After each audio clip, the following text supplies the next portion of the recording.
जय श्री राम। तो आज की वीडियो में हम केमिस्ट्री के सेट शुरू कर रहे हैं 2023 का सेट 1। और इसका जो है क्वेश्चन नंबर ख से शुरू करना पड़ेगा, क्योंकि जो क है ठोस अवस्था चैप्टर से था, वो चैप्टर ही हटा दिया गया है पूरा का पूरा। तो क्वेश्चन नंबर ख है कि 10% द्रव्यमान प्रतिशत वाले ग्लूकोज के 200 ग्राम विलयन में ग्लूकोज की मात्रा क्या है।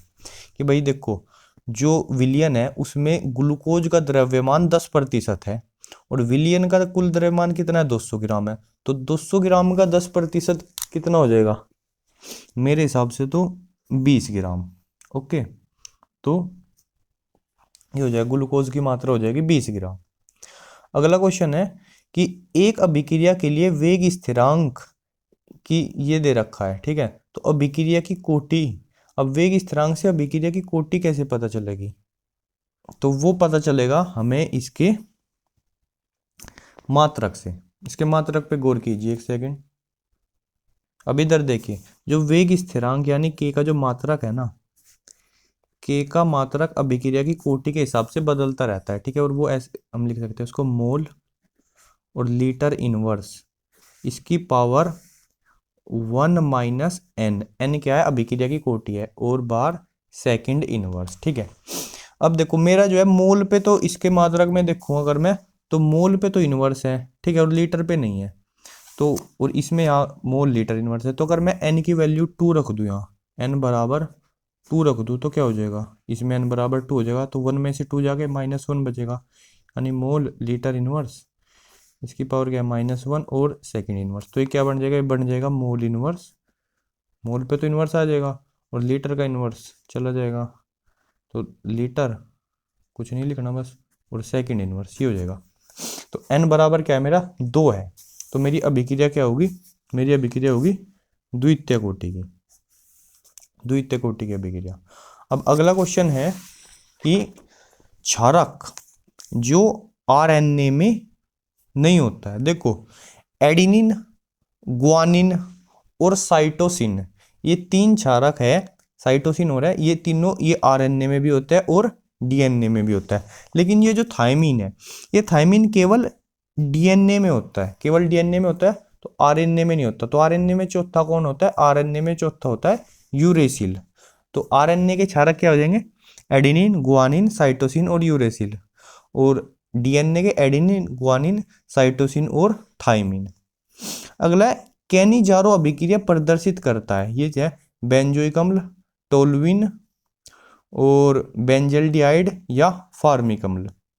देखो, कैनिजारो अभिक्रिया वो एल्डिहाइड या कीटोन देते हैं, सॉरी एल्डिहाइड्स ही देते हैं मोस्टली, आप जिनके पास जो है अल्फा हाइड्रोजन उपस्थित ना हो। अल्फा हाइड्रोजन क्या होता है, जैसे कार्बन है, और ये मेरा अब एल्डिहाइड है तो ये कार्बोनिल वाला कार्बन होगा। तो इसके बगल में कोई कार्बन है, इसको हम बोल लेंगे अल्फा कार्बन, ठीक है। और इस पे जो हाइड्रोजन लगा होगा उसको हम बोल लेंगे अल्फा हाइड्रोजन। तो अल्फा हाइड्रोजन उपस्थित ना हो, तो यूजुअली ये जो है, एक तो ये क्या होगा मेरा HCHO फॉर्मेल्डिहाइड। देखो इसके बगल में कार्बन ही नहीं है कोई, तो अल्फा हाइड्रोजन उपस्थित होने का चांस ही नहीं है।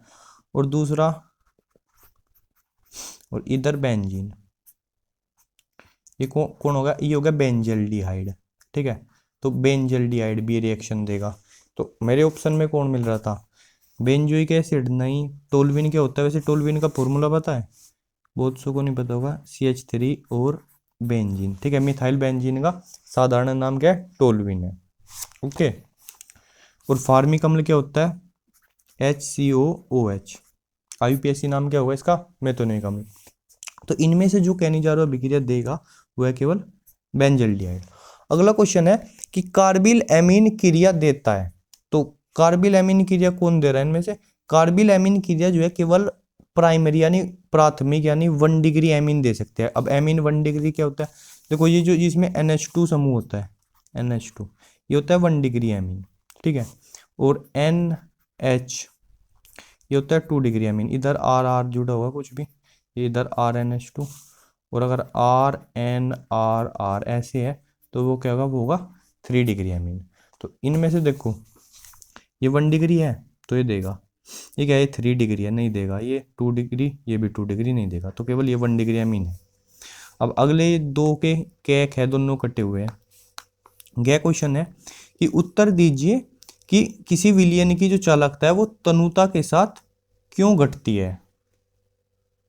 देखो, किसी विलयन की चालकता जो है वो तनुता के साथ क्यों घटती है। देखो, तनुता बढ़ाने पर जो है, तनुता बढ़ने के साथ विलयन के आवेश वाहकों का घनत्व कम हो जाता है, ठीक है, जिस कारण उसकी विलयन की चालकता घट जाती है। इसको एक चीज समझो, मान लिया मैंने 1 लीटर विलयन लिया। कितना लिया? 1 लीटर, ठीक है, 1 लीटर पानी लिया और उसमें कुछ मात्रा में NaCl डाला। NaCl नमक, ये जो है टूट जाएगा इसमें Na पॉजिटिव में और Cl निगेटिव में, तो ये आयन क्या हो गए? मेरे आवेश वाहक हो गए, ठीक है। अब जो है अगर मैंने इसमें 1 लीटर पानी और डाल दिया, बड़ा ऐसे कंटेनर में लिया, अब पानी 2 लीटर कर दिया मैंने, ठीक है, और जो NaCl है वो उतना ही है, तो क्या होगा? ये इसकी मैंने तनुता बढ़ा दी, तो आयंस तो उतने ही है, पर उन आयंस का क्या होगा? घनत्व कम होगा, ठीक है। मतलब आयन का जितने पहले जितने उसमें थे उतने में नहीं है, पहले 1 लीटर में थे उतने आयन, अब 2 लीटर में। अब उस घनत्व से क्या होता है? अपने फिजिक्स में फॉर्मूला पढ़ रहा होगा, ये I बराबर NeAVD। इसमें n क्या होता है? ये n होता है आवेश वाहकों का घनत्व। तो अगर इसकी वैल्यू कम होगी तो धारा की वैल्यू कम हो जाएगी, ठीक है। और धारा की वैल्यू कम होगी तो धारा घनत्व की J की वैल्यू कम होगी, और धारा घनत्व की वैल्यू कम होगी तो धारा घनत्व क्या होता है? जो चालकता होती है वो धारा घनत्व बटा विद्युत क्षेत्र ये होती है। तो अगर धारा घनत्व कम होगा तो चालकता भी कम होगी। वैसे इस चैप्टर में, यहाँ केमिस्ट्री में, हम चालकता को सिग्मा से न दर्शा के कप्पा से दर्शाएंगे। और सी चालक तो 1/r प्रतिरोध का उल्टा, मतलब सब कुछ खिचड़ी हो रखा है। चलो इतना समझा दिया, वो बहुत है, ठीक है। तो मेन पॉइंट क्या है कि तनुता बढ़ने के साथ जो है विलयन में आवेश वाहकों का घनत्व कम हो जाता है, जिसके कारण विलयन की चालकता घटती है।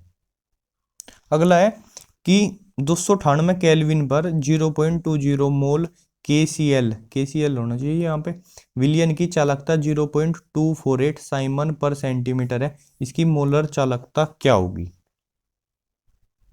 देखो, मोलर चालकता का फॉर्मूला है लैम्डा m बराबर कप्पा गुणा 1000 बटा m यानी मोलरता। तो कप्पा कितना दे रखा है मेरा? 0.248 साइमन पर सेंटीमीटर, और जो m है मोलरता वो क्या है? 0.2 मोल पर लीटर। देखो, एक्चुअली जो फॉर्मूला होता है ना वो होता है चालकता, यानी कप्पा बटे मोलरता। तो ये 1000 कहाँ से आता है?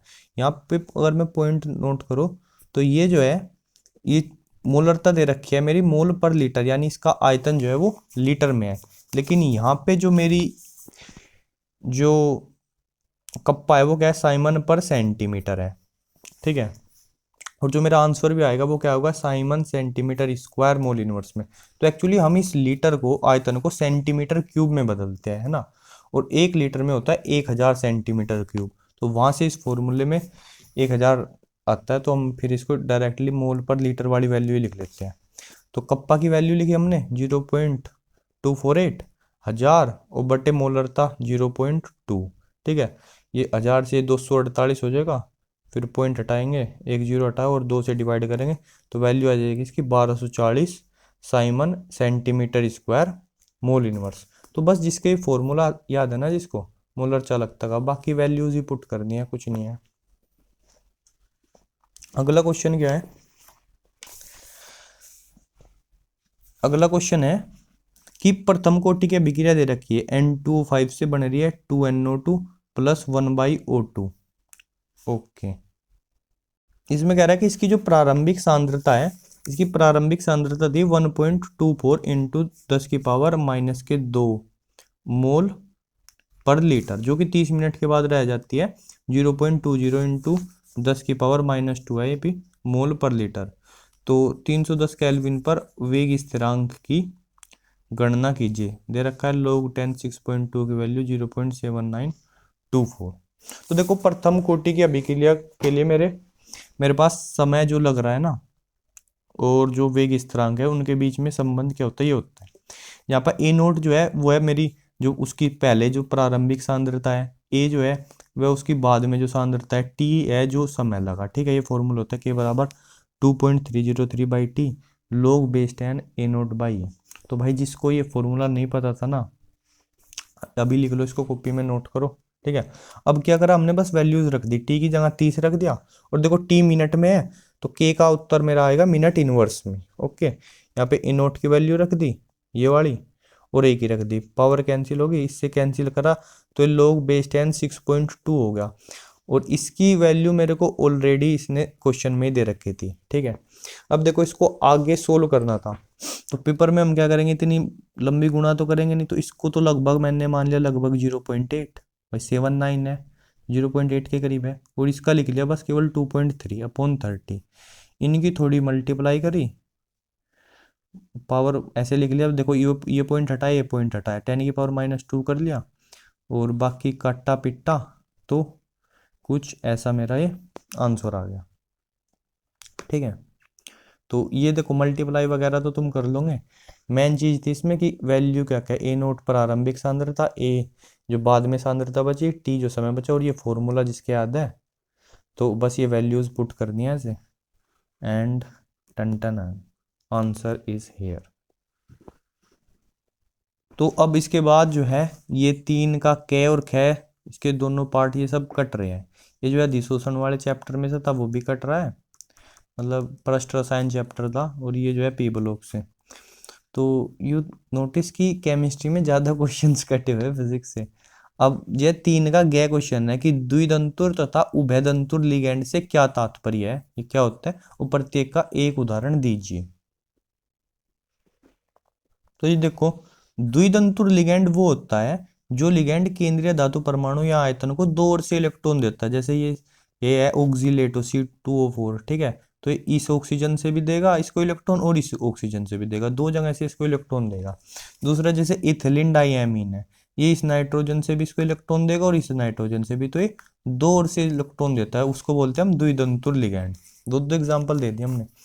दूसरा है उभयदंतुर लिगेंड। उभयदंतुर लिगेंड क्या है, जिसके पास 2 भिन्न परमाणु है, ठीक है, उनसे इलेक्ट्रॉन दे सकते हैं, लेकिन केवल एक से ही देता है, होता है एक दंतुर है, मतलब एक ही से देगा, पर दोनों में से कभी उससे दोनों में से दे सकता है। जैसे Cn निगेटिव है, इस कार्बन व नाइट्रोजन दोनों ओर से केंद्रीय धातु परमाणु से जुड़ सकता है, यानी Cn भी जुड़ सकता है और Nc भी जुड़ सकता है। ऐसे इसके अन्य उदाहरण क्या है, NO2 SCN निगेटिव, ये सब क्या है उभयदंतुर। तो डिफरेंस क्या है, डिफरेंस है कि ये जो है 2 ओर से जुड़ेगा, ठीक है जी, और जबकि ये जुड़ दोनों में से किसी और से भी सकता है, बट जुड़ेगा एक ही तरफ से।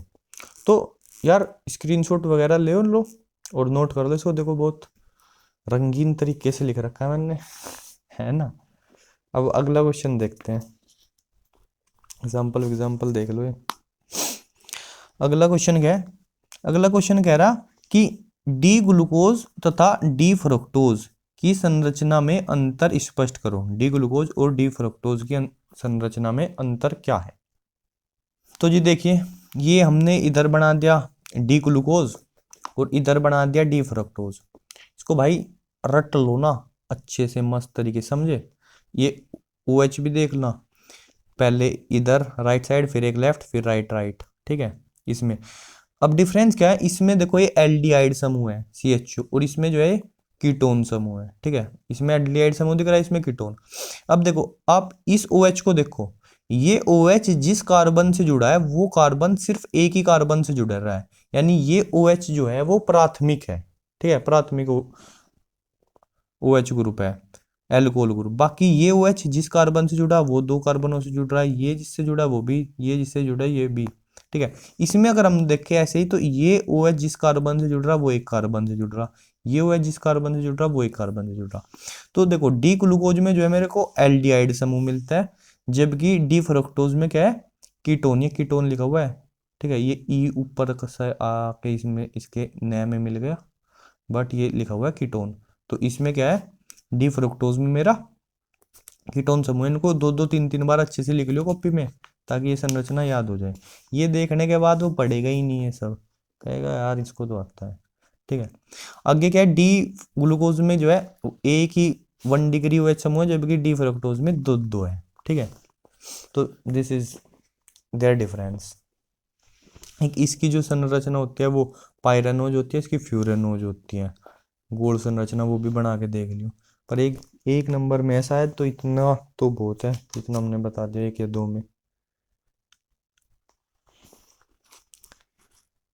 एक ही नंबर दे रहा है यार। देखो अगला देखो, 4 का क्या है, काफी लंबा फैला हुआ सवाल है।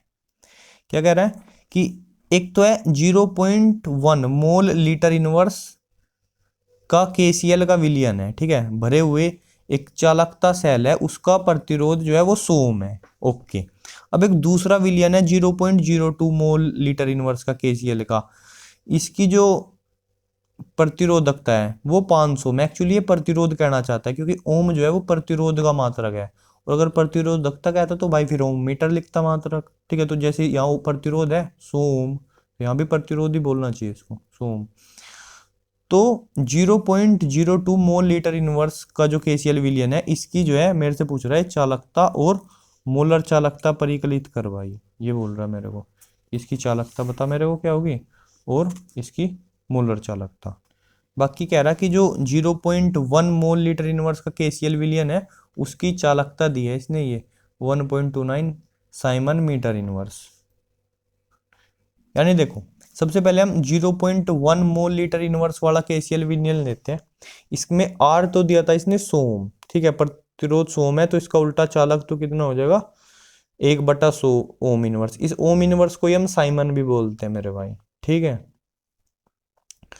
अब देखना, हमें जानते ये कप्पा भी इसका दिया था एंड में 1.29 साइमन मीटर इनवर्स, और हमें फॉर्मूला पता है कप्पा बराबर CL/A, ठीक है। कई लोग कह रहे हैं मेरे को तो नहीं पता था, नहीं पता था तो भाई नोट कर ले यार, ठीक है।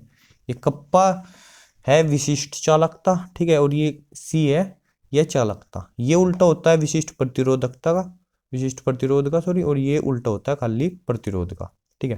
तो यहाँ से L/A की वैल्यू मैं निकाल लूंगा इस C को डिवाइड में ले जाके, ठीक है, और L/K तो ये रहा, और डिवाइड में C की वैल्यू 1/100 होती, वो रख के ये आ गया मेरा L/A की वैल्यू। L/A जो है वो उसको बोलते हैं हम सेल कांस्टेंट या सेल नियतांक, ठीक है। तो ये तो कांस्टेंट रहता है। अब दूसरे वाली सेल है, मतलब दूसरे वाला विलियन है 0.02 मोल लीटर इनवर्स का, इसके लिए प्रतिरोध 500 ओम दिया है, तो इसका चालक तो 1/500 ओम इनवर्स हो जाएगा, ठीक है। इसके कप्पा निकाल लिया पहले, तो कप्पा बराबर CL/A फॉर्मूला लगाएंगे, C की वैल्यू 1/500 और L/A की वैल्यू अभी निकाल ली थी 129, वो रख के ये आंसर आ गया इसका कप्पा का। देखो पहले पता है कैसे करा मैंने, पहले इस भी 2 की मल्टीप्लाई करी, इसमें भी 2 की, 129 दूनी 258 और बटे में 500 दूनी 1000 हो जाएगा, तो 3 छोड़ के पॉइंट लगा दिया। दिमाग से कैलकुलेट करना है। अब आगे देखो, हमने आपको पहले ही बताया था जो मोलर चालकता का फॉर्मूला होता है वो क्या होता है, कप्पा यानी चालकता बटे मोलरता। 1000 कहाँ गया इस बार, एक्चुअली इस बार हम इस मोल लीटर को ना सेंटीमीटर में बदलेंगे नहीं, ठीक है, इसको अब की बार मीटर क्यूब में बदलना पड़ेगा हमें, ठीक है। ओके, क्योंकि आंसर में जो साइमन मीटर इनवर्स दे रखा है, और जो आंसर की भी यूनिट आएगी वो siemens metre square mole inverse आएगी, ठीक है। तो जब इस लीटर को हमने बदला ना, देखो ऊपर तो पहले तो एक कप्पा की वैल्यू 0.258 ये लिख दी, अब मोलरता थी 0.02 मोल लीटर इनवर्स, वो लिख दी, 0.02 को लिख लिया 2 × 10⁻², ठीक है। देखो 0.02 इसका मतलब 2/100, और 100 का मतलब 2/10⁻², और इसको ऊपर ले गए 2 × 10⁻⁻। कई लोग बोल रहे हैं कि पता था मेरे को, ऐसे होता है, मैंने कहा ठीक है।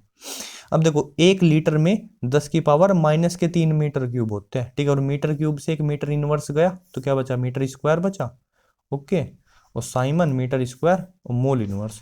तो अब थोड़ी सी इधर इस 2 से इसको काटा और खूब लगाया सैर सपाटा, ठीक है। देखो 2 से 258 कट के 129, और बाकी बस ये आंसर आ गया 1.29 × 10⁻² siemens metre square mole inverse. थोड़ा इन यूनिट्स का इंटरचेंज समझो। देखो एक चीज समझना, 1 लीटर में होते हैं 1000 सेंटीमीटर क्यूब, और इसी में 1/1000 मीटर क्यूब भी होते हैं, ठीक है। मतलब सेंटीमीटर क्यूब में बदले तो 1000 से मल्टीप्लाई, और मीटर क्यूब में बदले तो उसी 1000 से क्या होगा, डिवाइड हो जाएगा। तो ये सीन है, ठीक है। अब अगला क्वेश्चन जो था 4 का ख, वो तो सब कटा हुआ है। ग क्वेश्चन है, ये कह रहा है कि मेरे को बताओ इन 3 चीजों पे संक्षिप्त टिप्पणी करो, मैं एक एक नंबर दूंगा तुमको। प्रोटीन की द्वितीयक संरचना पे, पेप्टाइड बंध पे, और मोनोसैकेराइड्स पे। हमने कहा ठीक है, अभी करते हैं टिप्पणी। अब ये देखो हमारी टिप्पणी, प्रोटीन की द्वितीयक संरचना। तो प्रोटीन की द्वितीयक संरचना क्या होती है? जो प्रोटीनों की प्राथमिक संरचना होती है, यानी पॉलीपेप्टाइड की श्रृंखलाएं, यानी एक एमिनो एसिड उसके साथ दूसरा तीसरा चौथा, ये होती है पॉलीपेप्टाइड श्रृंखला, ठीक है। अब ये हाइड्रोजन बॉन्ड बना लेती है, इनमें आपस में हाइड्रोजन बॉन्डिंग हो जाती है, और हाइड्रोजन बॉन्डिंग द्वारा बन गई क्या है, प्रोटीन के अणु को एक विशेष आकार देती है, ठीक है। और द्वितीयक संरचना मेनली दो प्रकार की होती है, मतलब जो विशेष आकार होता है उसको बोलते हैं हम द्वितीयक संरचना, ठीक है। और ये 2 प्रकार की है, एक अल्फा हेलिक्स और एक बीटा लहरिया प्लेट। अल्फा हेलिक्स में क्या है, जो मेरी श्रृंखला है उसी में जो है लगभग एक जो एमिनो एसिड है उसका CO समूह दूसरे चौथे वाले से NH समूह से क्या कर लेता है, मतलब हाइड्रोजन बॉन्डिंग बन जाती है ऐसे बीच बीच में, ठीक है। तो 1 2 बना के बाकी ऐसे दिखा दो एक नंबर में, और कितना काम करे इसमें। वैसे भी आया तो इतना 2 4 दिखा दो, एक का CO दिखाया, दूसरे का NH दिखाया, बॉन्डिंग इसके साथ ये CO जुड़ रहा है, एक के साथ NH जुड़ रहा है, बॉन्डिंग इसने दिखा दी। अब दूसरा बीटा लहरिया प्लेट में क्या है, ये एक श्रृंखला जा रही है, ठीक है, और इसके समांतर दूसरी श्रृंखला है, तो इसका CO इसका NH बॉन्डिंग हो जाएगी, इसका NH इसका CO इसका CO इसका NH, तो एक जगह दिखा दिया, बहुत है, ठीक है। तो इनके बीच में ऐसे हाइड्रोजन बॉन्डिंग, ज़्यादा मन करे तो ऐसे कर दो। पेन वैन कुछ है यहाँ मेरे पास, और दिखा दो बीच बीच में 2 4 जगह हाइड्रोजन बॉन्डिंग ऐसे, ठीक है, ऐसे दिखा दो। मन करे ऐसे करके लिख भी दो कि हाइड्रोजन बॉन्डिंग है, ओके। तो ये 2 प्रकार की होगी, अल्फा हेलिक्स और बीटा लहरिया परत, ठीक है, यानी बीटा प्लेटेड लेयर। अगला है, दूसरी टिप्पणी करनी थी हमें पेप्टाइड बॉन्ड पे। पेप्टाइड बॉन्ड क्या होता है? पेप्टाइड बॉन्ड भी 2 एमिनो अम्लों के बीच में बनता है। ये जो देखो ये CO और NH जो है ना, CO NH, ये पेप्टाइड बॉन्ड ही है। मतलब ये वाला तो ये O और H के बीच में तो हाइड्रोजन बॉन्ड है, यहाँ देखो ये CO है, उसके साथ जो NH जुड़ा हुआ है, यानी जो पेप्टाइड बॉन्ड है 2 अमीनो अम्ल के बीच बनता है, जिसमें एक का एमिनो अम्ल का जो है वो COH समूह और दूसरे एमिनो अम्ल के NH2 समूह के साथ जुड़ता है तथा जलकणु निकल जाता है। देखो एक वाले का ही COH समूह है, ठीक है, दूसरे वाले का NH2 समूह है, आपस में जुड़ेंगे तो इसका H इसका OH निकल के जलकणु बाहर हो गया, वो बचा क्या, CO और NH। तो इनके बीच में जो बॉन्ड है यही क्या है, मेरा पेप्टाइड बॉन्ड है, ठीक है। स्क्रीनशॉट इट, ले स्क्रीनशॉट। कई लोग कह रहे हैं कि इसका भी ले ले, हैं, चलो लिख लो यार, कुप्पे से लिखने से बहुत ज़्यादा याद होता है ना। लिख लोगे ना एक चीज़ों को एक एक दो दोबारा, अरे मेरे भाई ज़्यादा बहुत ज़्यादा याद होता है, ऐसे रटने से याद नहीं होगा। अगली तीसरी टिप्पणी करनी थी मोनोसैकेराइड्स पे, हैं, देखो ये रहा मोनोसैकेराइड्स, तो मोनोसैकेराइड्स पे भी टिप्पणी करेंगे हम। ये रही मोनोसैकेराइड्स पे टिप्पणी। मोनोसैकेराइड्स क्या होता है? वे कार्बोहाइड्रेट्स जिनका जल अपघटन करने पर वे अन्य कार्बोहाइड्रेट्स में नहीं टूटते। जैसे सुक्रोज है, सुक्रोज का जल अपघटन करेंगे तो वो ग्लूकोज फ्रुक्टोज में टूट जाएगा, यानी वो मोनोसैकेराइड्स नहीं है। लेकिन अगर मैं ग्लूकोज और फ्रुक्टोज का जो है वो जल अपघटन करूंगा, ये नहीं टूटेंगे, ग्लूकोज ग्लूकोज घुल जाएगा, ये कहेगा कि ग्लूकोन डी बन गया भाई, पी ले, है एनर्जी ले, ऐसे ही फ्रुक्टोज है। तो मोनोसैकेराइड्स का जल अपघटन करते हैं तो ये नहीं टूटते, ठीक है। अब 4 का क्या, अरे कुछ आंसर पहले आ गया, क्वेश्चन तो आया नहीं, कई लोगों ने आंसर पढ़ डाला। ये क्वेश्चन है कि कारण बताना में, कारण पहले तो एनिलीन फ्रीडल क्राफ्ट अभिक्रिया प्रदर्शित नहीं करती है, और दूसरी जो है एथिलेमीन जल में विलेय है जबकि एनिलीन नहीं है। तो देखो एनिलीन जो है फ्रीडल क्राफ्ट अभिक्रिया प्रदर्शित नहीं करती क्योंकि फ्रीडल क्राफ्ट अभिक्रिया में प्रयुक्त उत्प्रेरक AlCl3 होता है, और ये काम करता है कि लुईस एसिड का। अब इसको दिखता है एनिलीन का नाइट्रोजन परमाणु कि यार ये तो इलेक्ट्रॉन युग्म ले रहा है, अब जो लुईस एसिड है उसको इलेक्ट्रॉन चाहिए, और लुईस बेस क्या करता है कि ये ले इलेक्ट्रॉन, ठीक है, और इनके बीच में क्या बन जाता है, कॉम्प्लेक्स बन जाता है।